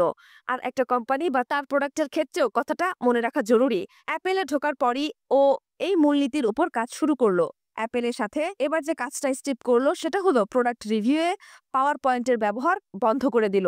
স্টিভের কথা হলো, যে লোকটা জানে সে কি নিয়ে কথা বলছে, সামনে বসে থাকা লোকদের সেগুলো কথা বোঝানোর জন্য তার কোনো স্লাইডের দরকার হওয়ার কথা নয়। প্রোডাক্ট রিভিউ দেখতে গিয়ে স্টিভ বুঝে গেল অ্যাপেল কতটা লক্ষ্যভ্রষ্ট হয়ে পড়েছে। ততদিনে অ্যাপেলের অনেক অনেক প্রোডাক্ট, প্রতিটি প্রোডাক্টের আবার ডজন খানেক ভার্সন, কিন্তু মানসম্পন্ন একটাও না। কিছুদিনের মধ্যে স্টিভ 70 ভাগ প্রোডাক্ট বন্ধ করে দিল। তারপরও যতগুলো থাকলো দেখে ওর মাথা গরম অবস্থা। ইঞ্জিনিয়ারদের ডেকে ও বলল, তোমরা সবাই ব্রিলিয়েন্ট মানুষ, আর এখানে বসে বসে এইসব ঘোড়ার ডিম বানাচ্ছ। স্টিভের চাচাচোলা কথা অনেকেরই ভালো লাগলো না। ফলাফল হিসেবে অনেকগুলো লোক ছাঁটাই করা হলো। একদিন প্রোডাক্ট স্ট্র্যাটেজি সেশন এ চরম বিরক্ত হয়ে স্টিভ গেল হোয়াইট বোর্ডের কাছে। তারপর আনুভূমিক আর উলম্বভাবে দুটো করে টান দিল। প্রথম কলামের একটা ঘরে লিখলো কনজিউমার, আর একটাতে প্রো, আর প্রথম সারির একটাতে ডেস্কটপ আর একটাতে পোর্টেবল। তারপর বলল, এটা আমাদের দরকার। আমাকে প্রতিটা ঘরের জন্য একটা করে সেরা প্রোডাক্ট বানিয়ে দেখাও। রুম একদম চুপচাপ, কেউ কথা বলছে না। একই রকম পিনপতন নীরবতা সেপ্টেম্বরের বোর্ড মিটিংয়ে। স্টিভের প্রেজেন্টেশন শেষ হওয়ার পর উলার বলেছে, প্রতিটা বোর্ড মিটিংয়ে অ্যামেলিও আমাদের সবাইকে নতুন নতুন প্রোডাক্ট আনতে বলতো। সে যত বেশি সম্ভব প্রোডাক্টে বিশ্বাসী ছিল, কিন্তু স্টিভ এসে প্রথম দেখালো আমাদের কম প্রোডাক্ট দরকার। বোর্ডের কেউ সায় দিল না, কিন্তু স্টিভের কাছে ক্ষমতা, সে এগিয়ে গেল। ফলাফল হিসেবে ম্যাকিনটসের ইঞ্জিনিয়ার ম্যানেজাররা হাজার হাজার প্রোডাক্টের চাপমুক্ত হয়ে মনোযোগ দিয়ে 4টা ঘরের জন্য 4টা প্রোডাক্ট বানালো। প্রফেশনাল ডেস্কটপের ঘরের জন্য পাওয়ার ম্যাকিনটস G3, পোর্টেবল ঘরের জন্য পাওয়ার বুক G3, কনজিউমার ডেস্কটপ বিবর্তিত হয়ে রূপ নিল iMac-এ, আর কনজিউমার পোর্টেবল হলো iBook। আর নিচের দুটোয় আই বর্ণনাটা ইন্টারনেট শব্দটার প্রতিনিধিত্ব করে, মানে হলো ডিভাইসগুলোকে সহজে ইন্টারনেটের সাথে যুক্ত করা যাবে। ফলাফল হিসেবে আরেকটা ব্যাপার ঘটলো, কোম্পানি অন্যান্য ব্যবসা থেকে বের হয়ে আসলো, যেমন প্রিন্টার, সার্ভার। এই একদিকে ফোকাস দেওয়াটাই অ্যাপেলকে বাঁচিয়ে দিল। স্টিভ প্রায় 3000 লোক ছাঁটাই করেছে, যা অ্যাপেলের খরচ কমিয়ে দিল। সেপ্টেম্বর 1987-তে যখন মধ্যবর্তীকালীন সিইও হিসেবে দায়িত্ব নিল, সে বছর অ্যাপেল হারিয়েছিল $1.2 বিলিয়ন। এই ব্যাপারে বলতে গিয়ে স্টিভ বলেছে, ওইভাবে চলতে থাকলে অ্যাপেল বড়জোর আর 90 দিন সচল থাকতো, তারপর দেউলিয়া হয়ে যেত। যাই হোক, পরপর 2 বছর খালি লোকসান গোনার পর স্টিভ অ্যাপেল হাতে নিয়ে কিছুটা লাভের মুখ দেখালো অ্যাপেলকে। লাভের অঙ্কটা সে বছর মাত্র $45 মিলিয়ন হলেও পরের বছর মানে 1998-এ সেটা দাঁড়ালো 309 মিলিয়নে। মানে স্টিভও ফিরল, অ্যাপেলও আগের রূপ ফিরে পেতে শুরু করলো। অধ্যায় 26, ডিজাইনের মূলমন্ত্র, জবস আর আইভের স্টুডিও। জনি আইভ আইসিইও হিসেবে দায়িত্ব নেওয়ার পর 1997-এর সেপ্টেম্বরে স্টিভ যখন অ্যাপেলের হর্তাকর্তাদের ডাকলো কথাবার্তা বলার জন্য, তখন শ্রোতার আসনে বসে নিজের ইস্তফা দেয়ার সিদ্ধান্ত বদলে ফেলল 30 বছর বয়সী জোনাথন আইভ। সবার কাছে জনি আইভ হিসেবে পরিচিত, অ্যাপেলের ডিজাইন টিমের প্রধান। অ্যাপেল থেকে চলে যাওয়ার কথা ভাবছিল, কারণ অ্যাপেলের মাথারা তখন শুধু বেশি বেশি প্রোডাক্ট বানিয়ে সেগুলোকে বাজারজাত করতে ব্যস্ত। ডিজাইন নিয়ে তাদের কোনো মাথা ব্যথা নেই। জনির কাজ করতেও ভালো লাগছিল না, কিন্তু করতে পারলেই মিটে গেল। তারপর ইঞ্জিনিয়ারদের কাজ উৎপাদন খরচ কমানো, এই ছিল ব্যবসার পলিসি। আমি ঠিক করেছিলাম রিজাইন করব, একদিকে অ্যাপেলে ফিরেই স্টিভ খুঁজছিল একজন ওয়ার্ল্ড ক্লাস ডিজাইনার। আইবিএম এর থিংকপ্যাডের ডিজাইনার রিচার্ড শ্যাপার আর ফেরারি 250 এর ডিজাইনার জুগিয়ারোর সাথে কথাও বলেছিল। তারপর অ্যাপেলের ডিজাইন স্টুডিওতে ঢুকে জনিকে দেখে ভালো লাগলো ওর। সেদিনের কথা মনে করে জনি বলেছে, স্টিভের সাথে কথা বলে বুঝলাম আমরা অনেকটা একই ধাঁচের মানুষ। ম্যাকিনটস কেন ভালো লেগেছিল বুঝতে সময় লাগলো না। ওরা একসাথে সময় কাটাতে লাগলো, বেশিরভাগ দিন একসাথে লাঞ্চ করত। অফিস শেষে স্টিভ জনির স্টুডিওতে গিয়ে আড্ডা দিত। হৃদ্যতা বাড়তে থাকলো। জনিকে নিয়ে স্টিভ বলেছিল, জনি যা করেছে তা শুধু অ্যাপেলের জন্য না, পুরো পৃথিবীর জন্য অনেক কিছু। অসাধারণ বুদ্ধিদীপ্ত মানুষ জনি। ওর ভেতর একই সাথে ডিজাইন, মার্কেটিং, বিজনেস সবকিছু আছে। এক মুহূর্তের মধ্যে বুঝে ফেলে কি করা উচিত বা কি চাওয়া হচ্ছে। অ্যাপেলে একমাত্র ওর সাথেই আমার ভালো সম্পর্ক। যে কোনো কিছু নিয়ে আমি সবার আগে ওর সাথে আলোচনা করি, তারপর অন্যদেরকে ডেকে আনি। আমি অ্যাপেলেও এমনভাবে সবকিছু ঠিক করেছি যে কেউ ওর সাথে অহেতুক গ্যাঞ্জাম পাকাবে না। লরেন বলেছে, স্টিভের কাছে সবারই একজন রিপ্লেসমেন্ট আছে, কিন্তু জনির কোনো রিপ্লেসমেন্ট নেই। জনির প্রিয় ইন্ডাস্ট্রিয়াল ডিজাইনার ডিয়েটার যা মেসর একটা নীতি আছে, একটু কম কিন্তু একটু বেশি ভালো। জনি স্টিভ দুজনেই একই বিশ্বাসে বিশ্বাসী। যখনই একটা নতুন প্রোডাক্ট ডিজাইন করার দরকার হয়, স্টিভ আর জনির মারামারি লেগে যেত কে কত বেশি সিম্পল করতে পারে ডিজাইন। তবে দুজনেই খুব ভালো করে জানতো, খুব ভালো আর সিম্পল করে কোনো কিছু তৈরি করতে হলে জটিলতার সর্বোচ্চ সীমা ছুঁয়ে আসতে হয়। স্টিভের ভাষায়, একটা জিনিসকে সিম্পল আর সুন্দর করে তৈরি করতে অনেক কষ্ট করতে হয়। সবচেয়ে বেশি যেটা জানতে হয় সেটা হলো কি কি কারণে জিনিসটা জটিল হতে পারে। এই মৌলিক ব্যাপারটা ছাড়াও আরও একটা ব্যাপারে স্টিভ সবসময় সিরিয়াস ছিল। ওর মতে ডিজাইন শুধুমাত্র প্রোডাক্টের বাহ্যিক রূপ না, এটা পুরো মেশিনটার সত্তার বহিঃপ্রকাশ। ফলে অ্যাপেলের প্রোডাক্টের ইঞ্জিনিয়ারিং আর উৎপাদন দুটোই ডিজাইনকে মাথায় রেখে করা হতো। জনি আর স্টিভ একবার ফ্রান্সে গিয়েছিল। সেখানে একটা রান্নার জিনিসপত্রের দোকানে ঢুকে একটা ছুরি দেখে ডিজাইনটা ভালো লাগলো তার। প্রশংসা করতে করতে ছুরিটা হাতে নিয়ে বেশ হতাশ হয়ে আবার রেখে দিল। স্টিভও একই কাজ করলো। জনির ভাষায়, চাকুটার ডিজাইনটা অনেক ভালো ছিল, কিন্তু হাতে নিতেই দেখি হাতল আর ব্লেডের মাঝে একটু গ্লু লেগে আছে, যেটা চাকুটার ডিজাইনের আবেদনটা নষ্ট করেছে। হ্যাঁ, আমরা খুব খুঁতখুঁতে, কারণ আমরা চাই না যে ছোট্ট একটু খুঁতের কারণে আমাদের অসাধারণ ডিজাইন আবেদন হারাক।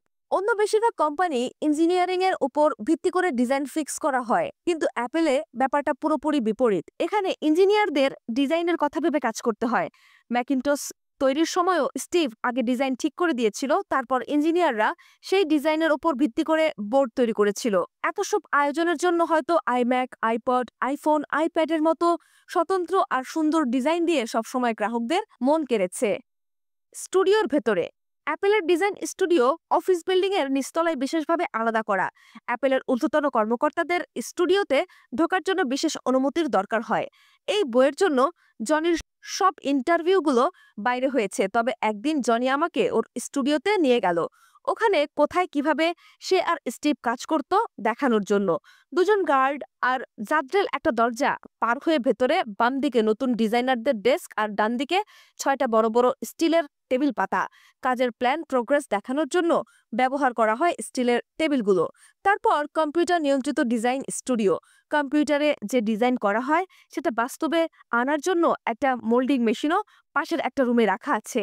কম্পিউটারে ডিজাইন করা হয় আর ডিজাইন কেমন হলো দেখানোর জন্য মেশিন থেকে নতুন ডিজাইনের মডেল বেরিয়ে আসে। মডেল যেন দেখতে বাস্তবের মতো লাগে সেজন্য রং স্প্রে করার মেশিনও আছে। স্টিভ সাধারণত দুপুরের খাবারটা এখানেই খেত, বিকেল পর্যন্ত স্টুডিওতেই সময় কাটাতো। বেশিরভাগ দিনই শুধু স্টিভ আর জনি, দরকার পড়লে কখনো কখনো অন্য কাউকে ডেকে আনা হতো। সেসব কথা বলতে গিয়ে বড় বড় টেবিলগুলোর পাশে দাঁড়িয়ে জনি আমাকে বলেছে, এই রুমটা একটা কারণেই জোস লাগে, সেটা হলো এখানে থাকলে সে সবকিছু চোখের সামনে থাকে, যে সবকিছু নিয়ে কাজ করতে হবে। স্টিভ যখন আসতো এই টেবিলের পাশে দাঁড়িয়ে আমাদের কাজ দেখতো। এই যেমন মনে করো আইফোনের ডিজাইনের কাজ যখন চলছিল, স্টিভ প্রতিদিন এসে নতুন মডেলগুলো দেখতো, হাতে নিয়ে অনুভব করত। তারপর কোনটা ভালো লেগেছে বা লাগেনি সবগুলো প্রোডাক্টের ক্ষেত্রে এই কাজ করত স্টিভ। স্টিভ সবসময় ডিজাইনকে অনুভব করতে চাইতো। বাইরের ডিজাইন থেকে শুরু করে ভেতরের প্রতিটা ডিজাইন হতে হবে সুন্দর। আবার আপাতমস্তক সুন্দর করার জন্য অনেক কিছুই নিজে তৈরি করেছে ও। এভাবে 2011 সাল পর্যন্ত অ্যাপেলের অন্তত 212টা আলাদা আলাদা জিনিসের প্যাটেন্ট ওর নামে ছিল। প্রোডাক্টের প্যাকেজিং নিয়েও স্টিভের মাথা ব্যথা ছিল। আইপড ন্যানোর স্পেশাল ডিজাইনের প্যাকেটটাও ওর মাথা থেকেই বের হয়েছে। 2008 জানুয়ারির 1 তারিখে প্যাটেন্ট হয় আইপডের প্যাকেটের। জনি বলেছে, স্টিভ আর আমি দুজনে শুধু প্যাকেজিং নিয়ে লম্বা সময় কাজ করতাম। অ্যাপেলের প্রোডাক্টের প্যাকেজিং ও প্রোডাক্টের মতোই অসাধারণ হতে হবে, যাতে প্যাকেজিং দেখেই বোঝা যায় ভেতরে অবশ্যই অসাধারণ কোনো প্রোডাক্ট আছে। আর অ্যাপেলের 3 মূলনীতির একটা হলো মানুষ বাইরের চেহারা দেখেও বিচার করে। তবে জনি মাঝে মাঝেই স্টিভের অন্যের কাজের ক্রেডিট নেওয়া দেখে বিরক্ত হতো। স্টিভের অন্যান্য অনেক সহকর্মীদেরও এইরকম অভিযোগ। জনি বলেছে, স্টিভ যখন অন্যদের নতুন নতুন আইডিয়ার কথা শেয়ার করত, যেন মনে হতো আইডিয়াটা ওর মাথা থেকে বের হয়েছে। আমার মেজাজ খুব খারাপ হতো। তবে অবশ্যই জনি স্টিভের অনেক বড় ভক্ত ছিল। একটা ব্যাপারে সে সবসময় কৃতজ্ঞতা স্বীকার করেছে। জনির ভাষায়, অন্যান্য অনেক কোম্পানিতে ভালো ভালো আইডিয়া চাপা পড়ে যায়, কিন্তু অ্যাপেলে স্টিভ কখনো এটা হতে দেয়নি। ও খুঁজে খুঁজে বের করত ভালো আইডিয়া। অধ্যায় 27, দি আইম্যাক। হ্যালো আবার ফিরে যাওয়া ভবিষ্যতে। স্টিভ আর জনি একসাথে প্রথম ডিজাইন করলো আইম্যাকের। হোম কম্পিউটার হিসেবে ব্যবহারযোগ্য এই ডেস্কটপ বাজারজাত শুরু হয় 1998 মে মাসে। স্টিভের ইচ্ছা ছিল এমন একটা ডেস্কটপ তৈরি করা যেটাতে সবকিছু থাকবে। প্যাকেট খুলে বের হবে, প্লাগ লাগাও, কাজ শুরু করো। আরেকটা টার্গেট ছিল দামটা $1200 ভেতরে রাখা। আইম্যাকের আগে অ্যাপেলের কোনো কম্পিউটারের দামই $2000 কম ছিল না। প্রথম দিকে টার্গেট ছিল অল্প দামি একটা নেটওয়ার্ক কম্পিউটার তৈরি করা, কিন্তু ফ্রেড অ্যান্ডারসন তাতে একটা হার্ড ড্রাইভ জুড়ে দিয়ে এমন কিছু করতে বলল যাতে একটা হোম ইউজার একটা ডিভাইসে তার প্রয়োজনীয় সবকিছু পেয়ে যায়। হার্ডওয়্যার ডিভিশনের প্রধান জন রবিনস্টাইন আইম্যাকে অ্যাপেলের উচ্চমানের প্রফেশনাল কম্পিউটার পাওয়ার ম্যাক G3 এর মাইক্রোপ্রসেসর ব্যবহার করতে চাইল। সাথে থাকবে হার্ড ড্রাইভ আর কম্প্যাক্ট ডিস্কের ট্রে, সব মিলিয়ে আদর্শ হোম কম্পিউটার। স্টিভ কম্পিউটার থেকে ফ্লপি ডিস্ক বাদ দিতে বলল। পরবর্তীতে ধীরে ধীরে কম্পিউটার থেকে ফ্লপি ডিস্কই হারিয়ে গেছে। আসলেই আইম্যাককে ভবিষ্যতের কম্পিউটার হিসেবে তৈরি করেছে অ্যাপেল। প্রথমে যে ডিজাইনগুলো জনির টিম করেছিল তার সবগুলোই বাতিল করে দিল স্টিভ। জনিরও খুব একটা পছন্দ হচ্ছিল না কোনোটাই, কিন্তু একটা মডেল স্টিভকে দেখালো যেটা ওর কাছে মোটামুটি চলে বলে মনে হলো। স্টিভেরও মনে হলো, হ্যাঁ মোটামুটি চলে, বেশ মজার একটা ডিজাইন। পরের বার জনি নিজেই সেই মজার ডিজাইনটা নিয়ে নিজের মতো করে সাজিয়ে সবার সামনে নিয়ে গেল। এবার স্টিভের পছন্দ হলো। এই আইম্যাক দিয়ে অ্যাপেল তার থিঙ্ক ডিফারেন্টের যাত্রা শুরু করবে। তাই আইম্যাককে অবশ্যই অন্যরকম ভাবনার উদ্রেক করতে হবে। আর এই অন্যরকম ভাবনার উদ্রেক ঘটাতে গিয়ে আইম্যাকে ক্যাসিং এর রং ঠিক করা হলো সাগরের মতো সবুজ। পরে এই সাগরের মতো সবুজ রঙের পোশাকের নাম হয়েছে বন্ডি ব্লু। খালি রং বদলালেই অন্যরকম ভাবনা আসছে না, ব্যাপারটা আরেকটু ফুটিয়ে তুলতে কেসিংটা স্বচ্ছ বানানোর সিদ্ধান্ত হলো। এদিকে স্টিভের প্রোডাক্টের প্রতি অংশই যত্ন নিয়ে তৈরি, তাই ভেতরে দেখাতে কোনো সমস্যা নেই তার। সব কোম্পানি সাধারণত ভেতরের সদরঘাট ঢাকার জন্য খুব ফিটফাট ক্যাসিং ব্যবহার করে, কিন্তু অ্যাপেলে সদরঘাট বলে কিছুই নেই। নিজেদের পরম যত্নে তৈরি বোর্ড হার্ডওয়্যার ব্যবহারকারীরা দেখলে ক্ষতি নেই কোনো, বরং লাভ। স্টিভ সহ সবাই রাজি হয়ে গেল। স্বচ্ছ কেসিং এর প্রতিটায় উৎপাদন খরচ $60, নর্মাল কম্পিউটার ক্যাসিং এর 3 গুণ। অন্য যে কোনো কোম্পানি হলে হিসাব করতে বসত, স্বচ্ছ ক্যাসিং এ কতটা গ্রাহক মনোযোগ পাওয়া যাবে, বিক্রি কতটা বাড়বে ইত্যাদি ইত্যাদি। কিন্তু স্টিভ এ নিয়ে কোনো কথা বলতে দিল না কাউকে। কম্পিউটারের ক্যাসিং নিয়ে জনি বলেছে, ওই সময়টাতে মানুষ প্রযুক্তির সংস্পর্শে খুব একটা কমফোর্ট ফিল করতো না। আমার মা নিজেও ইলেকট্রনিক্স জিনিসপত্র ছুঁতে ভয় পেত। তাই আইম্যাকে বাইরের চেহারা আমরা এমন করে তৈরি করার চেষ্টা করেছি যেন দেখলেই আদর করতে ইচ্ছা করে। ওর চেহারাই যেন বলে দেয় ও মানুষের বন্ধু। এদিকে আপাদমস্তক ডিজাইন রেডি করে ইঞ্জিনিয়ারদের দেয়া হলো। স্টিভের ভাষায়, ইঞ্জিনিয়ার 38টা কারণের একটা লিস্ট বানিয়ে আমাকে দিল যে 38টা কারণে আইম্যাক তৈরি করা সম্ভব নয়। আমি বললাম তৈরি করতেই হবে। ওরা বলল কেন? উত্তর দিলাম, আমি সিও আর আমার মনে হয়েছে তৈরি করা যাবে তাই। ওরা বুঝলো আপত্তি করে লাভ নেই, কাজে লেগে পড়লো। স্টিভ লি ব্লু সহ আরো কয়েকজনকে ডেকে পাঠালো। সবাইকে নিয়ে ঢুকলো জনির স্টুডিওতে, দেখালো কি নিয়ে কাজ করছে, তারপর সবাইকে নাম ঠিক করতে বলল। সেদিন স্টুডিওতে লির বন্ধু ক্যান সিগালও ছিল। সিগাল বলেছে, আমরা জিনিসটা দেখে এত বিস্মিত হয়েছিলাম যে ঠিকমতো কথা বলতে পারছিলাম না। মনে হচ্ছিল ভবিষ্যতের কোনো কম্পিউটারের সামনে দাঁড়িয়ে আছি। কেউ কেউ বলল, তোমরা কি সত্যি এই জিনিস তৈরি করতে পারবে? সেদিন মোট 5টা নাম প্রস্তাব করা হলো। 5টা নামের মধ্যে আইম্যাক নামটাও ছিল, কিন্তু প্রথমে এগুলোর কোনোটাই পছন্দ হলো না স্টিভের। 1 সপ্তাহ পর সিগাল আবার নতুন নামের লিস্ট নিয়ে গেল। বলল, তবে আমাদের সবারই আইম্যাক নামটা পছন্দ হয়েছে। স্টিভ শুধু বলল, হুম। আমিও নামটা পুরোপুরি অপছন্দ করতে পারিনি, আবার পছন্দও করতে পারছি না। আইম্যাক শেষ করার ডেডলাইন যত কাছে আসতে শুরু করলো, স্টিভের বিখ্যাত রাগী চেহারা ফিরে আসতে শুরু করলো। একদিন সত্যি অনেক বেশি রেগে গেল স্টিভ। সেদিন কথা বলতে গিয়ে জনি বলেছে, সেদিন ও সত্যি রেগে গিয়েছিল, আর ওর রাগই প্রমাণ করছিল আইম্যাকের ব্যাপারে ও কতটা আন্তরিক। হার্ডওয়্যার টিমের সবার সামনে দাঁড়িয়ে রাগে অন্ধ স্টিভ সেদিন বলেছিল, আমরা সবাই এখানে অ্যাপেলকে বাঁচানোর চেষ্টা করছি, আর তোমরা অ্যাপেলকে ঘাড় ধরে ডুবাতে চাচ্ছ, তাই না? ফাইনালি সময় মতো কাজ শেষ হলো। লঞ্চ ইভেন্টের জন্য প্রেজেন্টেশন তৈরির কাজ চলছে। সেদিনই প্রথম স্টিভ সম্পূর্ণ আইম্যাক দেখল। স্ক্রিনের নিচে একটা বাটন দেখে সেটাতে চাপ দিল। একটা সিডি ট্রে বের হয়ে আসলো। ট্রে দেখে স্টিভ বলল, এটা কই থেকে আসলো? কেউ কোনো কথা বলল না। স্টিভ সিডি ট্রের বদলে সিডি স্লট ব্যবহার করতে বলেছিল। তখন পর্যন্ত সিডি স্লট শুধু দামি দামি গাড়িতে ব্যবহার করা হতো। কম্পিউটারে ওই জিনিস ব্যবহারের কথা কেউ চিন্তাও করেনি, ফলে ভুল বোঝাবুঝি হয়ে গিয়েছিল। রুবিনস্টাইন বলল, আমি যখন তোমার সাথে এই ব্যাপারে কথা বলছিলাম তখন এটার কথাই বলেছিলাম।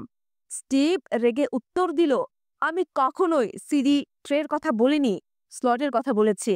কম্পিউটারে যেহেতু স্লট ব্যবহার করা হয় না, তাই রুবিনস্টাইন ধরে নিয়েছিল স্লট বলতে স্টিভ সিডি ট্রেকেই বোঝাচ্ছে। এই ব্যাপারে স্টিভ বলেছে, আমার তো তখন প্রায় পাগল হওয়ার দশা। ট্রে বদলিয়ে স্লট দেওয়ার সময়ও ছিল না। প্রেজেন্টেশন বন্ধ করে দেওয়া হলো। সবাই ভাবল স্টিভ লঞ্চ ইভেন্ট বন্ধ করতে যাচ্ছে, কিন্তু সবাই মিলে ধরার পর স্টিভ মেনে নিল। বলল, ঠিক আছে, তোমরা যদি কথা দাও যত তাড়াতাড়ি সম্ভব আইম্যাকের ওপর থেকে ট্রে সরানো হবে, তাহলে আমি লঞ্চ করব। এদিকে লি ম্যাগাজিনের সিরিজ বিজ্ঞাপন তৈরি করেছিল, কিন্তু স্টিভের মনে হলো আইম্যাকে নীল রংটা যেমন বিজ্ঞাপনের নীল রংটা ঠিক সেই রকম না। দিল ফোন লিকে, শুরু করলো চেঁচামেচি। ফাইনালি লি ওকে বসিয়ে দেখালো বিজ্ঞাপনের রঙে কোনো হেরফের হয়নি। হেরফের যা হয়েছে ম্যাগাজিন প্রিন্টের সময়। অন্যান্য সব প্রোডাক্টের মতোই স্টিভ আইম্যাকের মোড়ক উন্মোচনটা যতটা সম্ভব সুন্দর করলো। টাইমিং, লাইটিং সবকিছু পারফেক্ট হওয়ার পরই শান্ত হলো ও। এদিকে এর ঠিক 1 বছর আগে যে মাইক মার্কুলাকে বোর্ড থেকে সরিয়ে দিয়েছিল, তাকে ডেকে স্পেশালভাবে আইম্যাক দেখালো ও। স্টিভ সবসময় মার্কুলাকে খুব সম্মান করত। সব দেখে মার্কুলা নিজেও খুব পছন্দ করলো, শুধু জনির ডিজাইন করা মাউসটা ছাড়া। মার্কুলার কাছে মাউসটা দেখতে হকের পাকের মতো মনে হচ্ছিল। তখন স্টিভ মার্কুলার সাথে দ্বিমত পোষণ করেছিল, কিন্তু গ্রাহকরাও মাউসটা পছন্দ করেনি। শুধু মাউসটাই ভালো লাগেনি অনেকের, কিন্তু আইম্যাক পছন্দ করেছিল সবাই। অনেকদিন পর অ্যাপেল আরেকটা সফল প্রোডাক্ট পেল। মে 6, 1997 আইম্যাকের মোড়ক উন্মোচন। 1984 সালে যেমন অনেক নাটকীয়তা, মজা, ক্লাইম্যাক্সের মধ্যে দিয়ে ম্যাকিন্টসের মোড়ক উন্মোচন হয়েছিল, আইম্যাকের ক্ষেত্রেও ঠিক একই ব্যাপার ঘটিয়েছে ও। ম্যাকিন্টসের মোড়ক উন্মোচন হয়েছিল কুপারটিনোর ডি এনজা কমিউনিটি কলেজের ফ্লিট অডিটোরিয়ামে।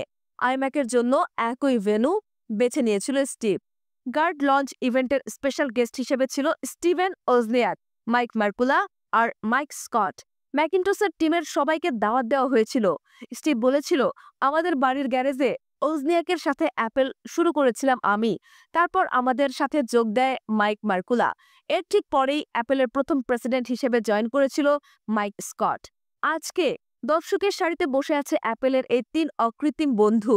তারা না থাকলে আজ হয়তো আমরা এখানে থাকতাম না। কথা বলতে বলতে দৃষ্টি ঝাপসা হয়ে গেছে ওর। দর্শকরাও মন্ত্রমুগ্ধ। এক মুহূর্তে সামনে নিয়ে ম্যাকিন্টস টিমের সবার দিকে তাকিয়ে একটু হাসল স্টিভ। এমন হাসি যেন জানতো সবাই আজ গর্ব অনুভব করতে যাচ্ছে। এরপর স্লাইডের মাধ্যমে নতুন কম্পিউটারের কাজ করার ক্ষমতাগুলো দেখানো হলো। একটা তৎকালীন কম্পিউটারের ছবি দেখিয়ে ও বলল, এই হলো আজকের কম্পিউটার, আর আজ আমি দেখাবো ভবিষ্যতের কম্পিউটার দেখতে কেমন হবে। বলেই নাটকীয়ভাবে স্টেজের মাঝে রাখা আইম্যাকের উপরের কাপড় টেনে সরিয়ে দিল। বাইরে থেকে উজ্জ্বল আলো গিয়ে পড়ল আইম্যাকের উপর। স্টিভ মাউসে ক্লিক করলো, ঠিক যেমন করেছিল ম্যাকিনটস রিলিজের সময়। স্ক্রিনে অ্যানিমেটেড হ্যালো লেখার আবির্ভাব ঘটল। এইভাবে হ্যালো লেখা এসেছিল 15 বছর আগে ম্যাকিনটসের লঞ্চ ইভেন্টে। ম্যাকিনটস টিমের সবাই অবশ্য একটু স্মৃতিকাতর হয়ে পড়েছিল। এবার শুধু শব্দটার পাশে ব্র্যাকেটে এগেইন লেখা ছিল।